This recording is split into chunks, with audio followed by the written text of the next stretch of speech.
రాష్ట్రంలో పర్యటించిన కేటీఆర్ కాంగ్రెస్ ప్రభుత్వంపై తీవ్ర స్థాయిలో విరుచుకుపడ్డారు. ఇటీవల మున్సిపల్ ఎన్నికల్లో గెలిచిన సభ్యులకు చైర్మన్ సన్మాన కార్యక్రమంలో పాల్గొన్నారు. ఈ సందర్భంగా కాంగ్రెస్ సర్కార్పై విమర్శలు గుప్పించారు. ఫ్యూచర్ లేని నాయకుడు ఫ్యూచర్ సిటీ కడతాడా అంటూ సెటైర్లు వేశారు. ఇటు ఫ్యూచర్ సిటీ చుట్టూ రేవంత్ కుటుంబ సభ్యులు భూదోపిడీ చేస్తున్నారని ఆరోపించారు. ఢిల్లీ చుట్టూ చక్కర్లు కొట్టడం తప్ప 28 నెలల్లో రేవంత్ చేసిందేమీ లేదన్నారు కేటీఆర్.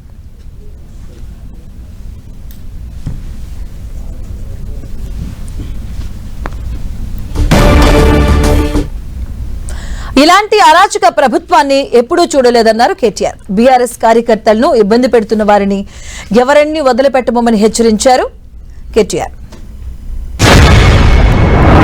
ఏ యువకుడిని అడగండి, 2 లక్షల ఉద్యోగాలని ఊరించి పెద్ద పెద్ద మాటలు చెప్పి చివరికి మోసం చేసి గద్దెనెక్కి 11,000 ఉద్యోగాలు కూడా ఇంతవరకు 2.5 సంవత్సరాల్లో ఇవ్వలేదు. అట్లాగే మహిళలకు చెప్పిండు, తులం బంగారం అన్నాడు, స్కూటీలు అన్నాడు, ఇంకేదో అన్నాడు, నెలకు 2,500 ఇస్తా అన్నాడు.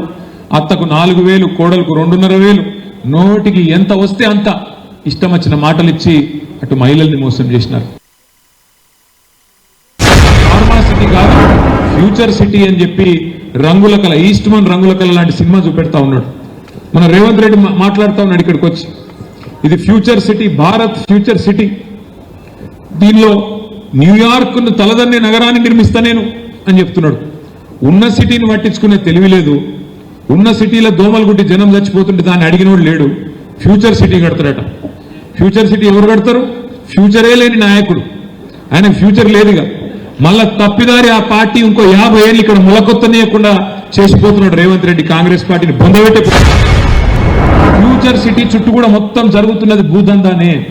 మొత్తం రేవంత్ రెడ్డి గారి అన్నదమ్ముళ్ళు, ఆయన బంధువులు మాడుగుల దాకా భూములు కొన్నారు. జయపాల్ రెడ్డి గారి కుటుంబ సభ్యులు, ఈయన బావమరుదులు, ఈయన అన్నలు, తమ్ముళ్ళు మొత్తం గద్దల్లాగా వాలిపోతా ఉన్నారు. ఎక్కడ సీలింగ్ భూమి ఉంటే అది పట్టా భూమి కావాల్సిందే. ఎక్కడ పట్టా భూమి ఉంటే నువ్వు ఇస్తావా లేకపోతే సస్తావా. కేసీఆర్ సార్ అంటే పెద్ద మనిషి మంచోడు, ఆయన పెద్ద మనిషి మంచోడు, జీవితం అంతా చూసిండు. కానీ నేను ఇట్లాంటి దుర్మార్గ పాలన జీవితంలో చూడలేదు. నేను కూడా చూసిన, చాలా మందిని చూసినాం ప్రభుత్వాలను. చంద్రబాబు నాయుడు గారిని చూసినాం, రాజశేఖర రెడ్డి గారిని చూసినాం, రోషయ్య గారిని చూసినాం, కిరణ్ కుమార్ రెడ్డి గారిని కూడా చూసినాం. ఆ తర్వాత మన నాయకుడు కేసీఆర్ గారి పరిపాలన చూసినాం. కానీ ఇట్లాంటి చిల్లర ప్రభుత్వాన్ని, ఇంత చిల్లరగా, ఇంత అరాచకంగా పేదవాళ్ళ భూములు గుంజుకొని అసైన్మెంట్ భూముల మీద పడి ఇవాళ అరాచకం చేసే అనుముల రేవంత్ రెడ్డి లాంటి ముఖ్యమంత్రిని మాత్రం ఒక చరిత్రహీనుడుగానే చరిత్ర గుర్తుపెట్టుకుంటది.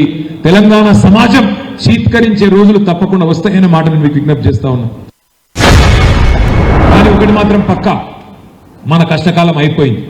2.5 సంవత్సరాలు ఈ ప్రభుత్వం వచ్చిన తర్వాత మొదటి 2.5 సంవత్సరాలే కష్టకాలం అయిపోయింది. మీరు తొందరలోనే సుఖపడే టైం తప్పకుండా వస్తుంది. ఇప్పుడు ఎవడెవడైతే నకరాలు చేస్తున్నాడో, మీ ఏసీపీ, డీసీపీ, కలెక్టరు, ఇంకెవడో ఎవడెవడైతే నకరాలు చేస్తున్నాడో ఒక్కడిని కూడా వదలకుండా వారికి జవాబు చెప్పే బాధ్యత నాది అనే మాట నేను విజ్ఞప్తి చేసుకుంటా ఉన్నా.